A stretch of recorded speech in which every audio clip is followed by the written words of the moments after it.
Hi friends, video నచ్చితే like చేయండి. ఇక అవని శేఖర్ ఇద్దరు కూడా నారాయణరావుని హాస్పిటల్లో జాయిన్ చేస్తారు. ఇక అక్షయ ఏడుస్తూ ఉండగా అక్షయకి ఇద్దరు కలిసి ధైర్యం చెప్తూ ఉంటారు. అంతలో అదే హాస్పిటల్లో మీరా కూడా కోమాలో ఉంటుంది కదా. మీరా అప్పుడే స్ప్రోలోకి వస్తుంది.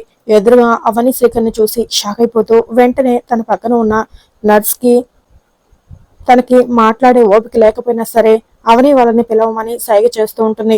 ఇక దాంతో వెంటనే నర్స్ వెళ్లి అవని శేఖర్ని పిలవగానే ఇద్దరు పరిగెత్తుకుంటూ వచ్చి మీరాని ఏంటని అడుగుతూ ఉంటారు.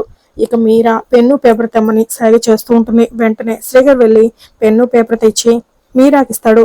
మీరా ఆ పేపర్లో మీ అమ్మాయి బ్రతికే ఉందని అతి కష్టం మీద రాస్తూ ఉంటుంది.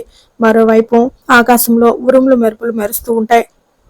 ఖగోళ వింతలు జరుగుతూ ఉంటాయి. అమ్మవారిని చూపిస్తూ ఉంటారు.